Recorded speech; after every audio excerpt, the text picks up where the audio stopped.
Un internaute chinois patriotique a signalé un youtubeur pour la promotion de l'indépendance de Taïwan. Et c'était sa grosse erreur.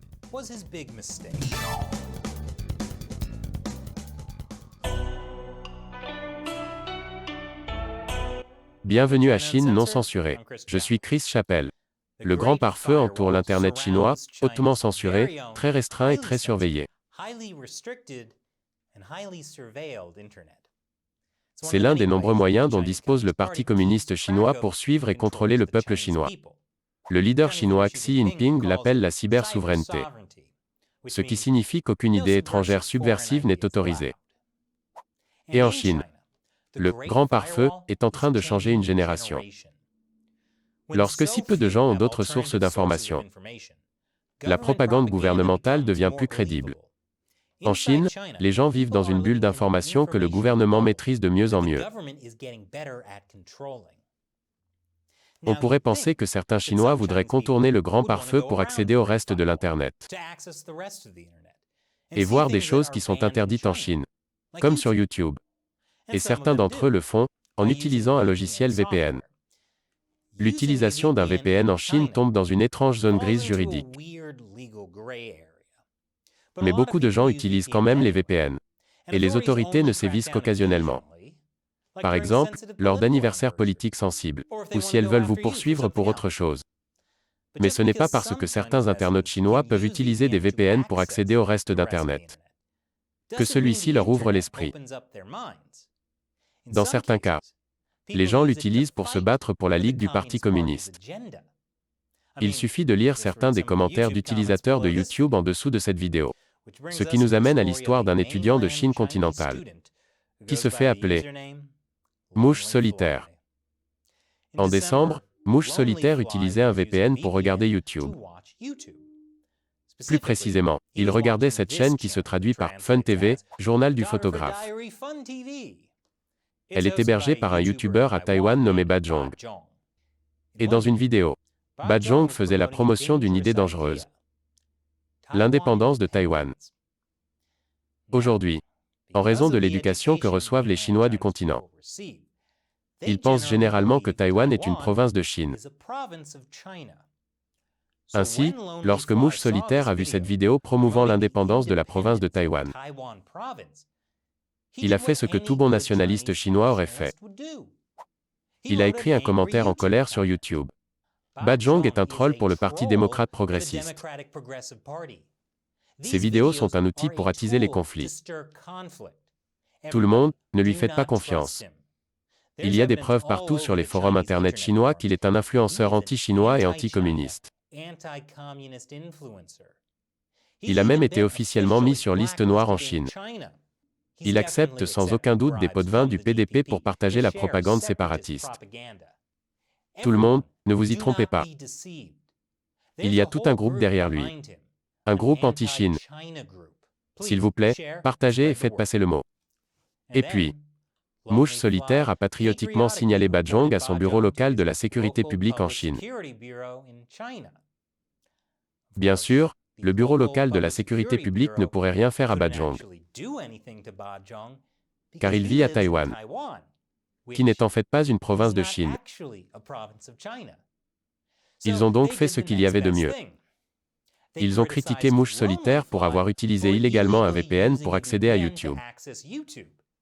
Et ils lui ont demandé d'écrire une lettre de repentance. Ce qu'il a fait. C'est écrit: Chers camarades policiers, je suis désolé. Je n'aurais pas dû utiliser un VPN illégal pour enfreindre la loi et accéder à Internet international. Je réfléchis profondément à mes mauvaises actions. À partir d'aujourd'hui, j'apprends et respecte la loi. Je n'agirai plus par ignorance. J'espère que les autorités me donneront une autre chance. Mouche Solitaire a ensuite utilisé un VPN illégal pour accéder à YouTube et poster sa lettre de repentance sur YouTube. Et puis Mouche Solitaire a continué à utiliser son VPN illégal pour publier un autre commentaire en colère sur la chaîne de Bajong, qui dit: Fun TV, ta mère est morte. Je n'en ai pas fini avec toi. C'est à cause de toi. Tout est de ta faute. Je suis allé au bureau de la sécurité publique pour te dénoncer, mais j'ai été pris pour usage d'un VPN illégalement. J'ai même dû écrire une lettre de repentance et j'ai été sermonné. Ma vie est ruinée maintenant parce que j'ai ça dans mon dossier. Oui, c'est la faute de Bajong. Si seulement Bajong n'avait pas exercé sa liberté d'expression sur Internet ouvert, il n'aurait pas eu besoin d'être dénoncé en premier lieu. Vous voyez, le pauvre mouche solitaire pensait simplement qu'il faisait ce qu'il fallait pour le Parti communiste chinois. À ses propres yeux, mouche solitaire n'est qu'un héros solitaire, risquant sa vie sur Internet en se battant pour ce en quoi il croit. Nous sommes tous les héros de notre propre histoire. Même si Mouche Solitaire accède toujours à YouTube, il ne comprend pas clairement ce qu'il a fait de mal. Quoi qu'il en soit, à partir de là, l'histoire s'aggrave pour notre héros. Je vais vous dire comment après cette pause. Bienvenue à nouveau. Ainsi, après avoir eu des ennuis pour avoir utilisé illégalement un VPN pour accéder à YouTube, quelque chose de terrible est arrivé à la famille de Mouche Solitaire. Et nous le savons. Car Mouche Solitaire a utilisé illégalement un VPN pour publier cette vidéo sur YouTube. Bonjour tout le monde, je suis Mouche Solitaire. Il s'est passé quelque chose aujourd'hui qui m'a rendu très désespéré.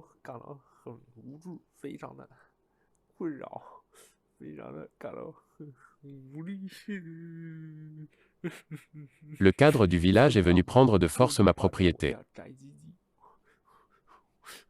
Ils ont frappé mon grand-père. Je ne sais pas pourquoi cela m'est arrivé.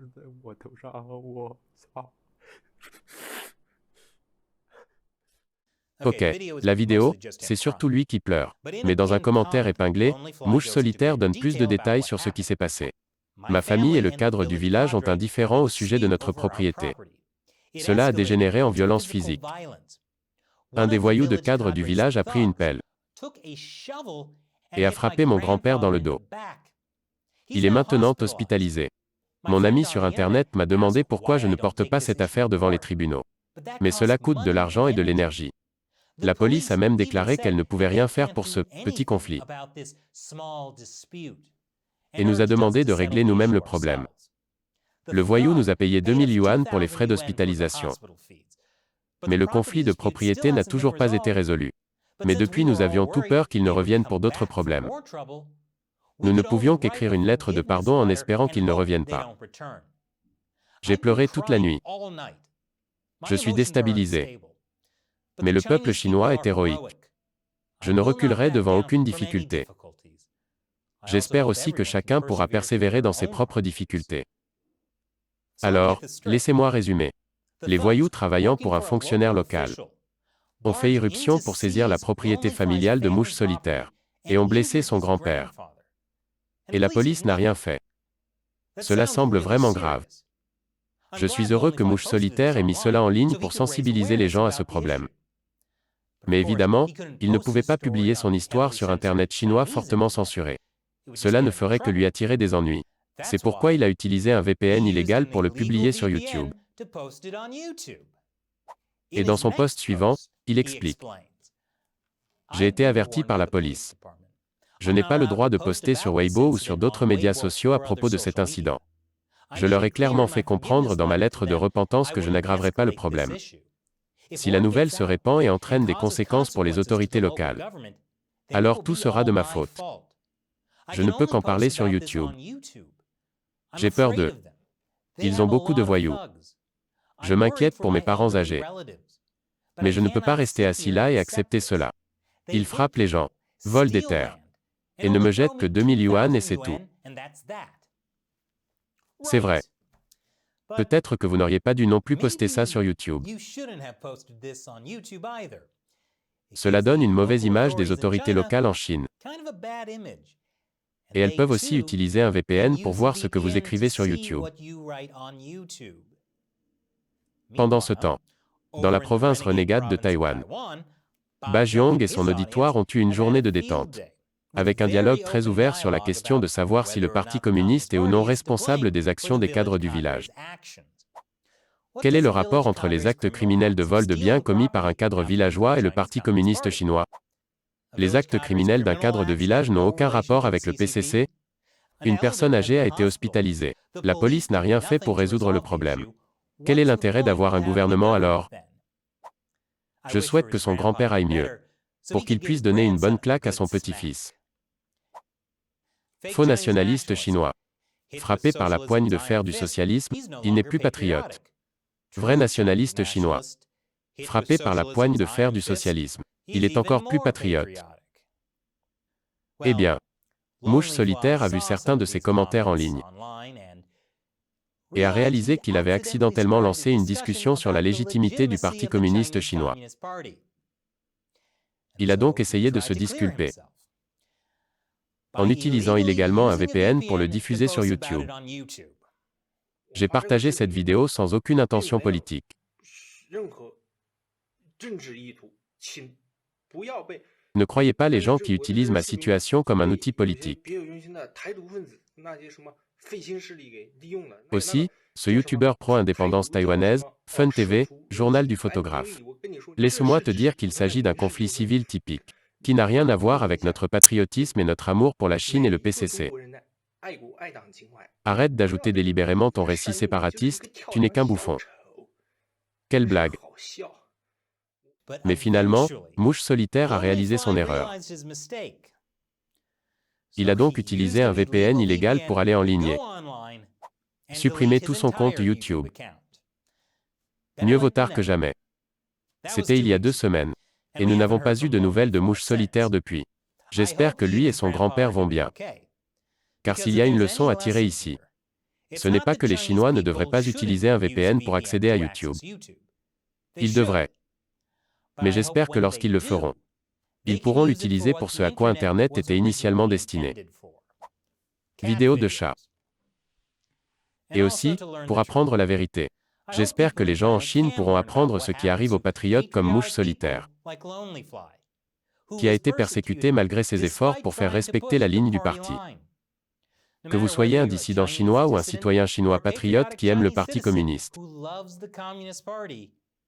Tant que le parti dirigera la Chine, vous finirez par être persécuté. Et sur cette note inspirante, je vais maintenant répondre à une question d'un fan de Chine non censuré sur Patreon.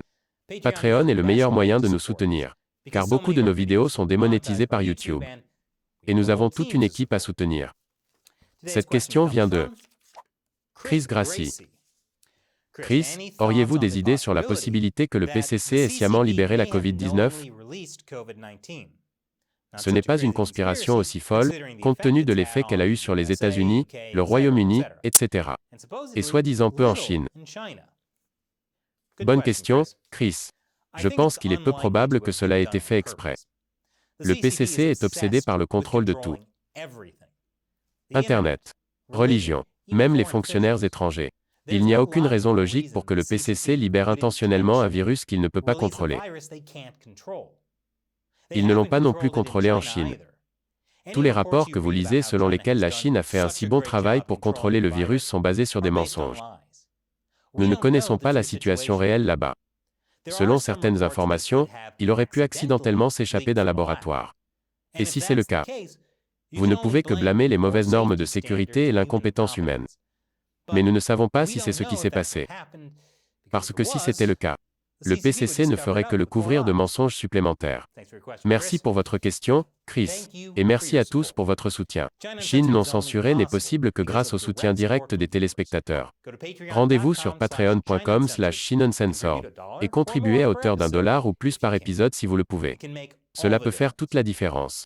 Une fois de plus, je suis Chris Chappell. À la prochaine.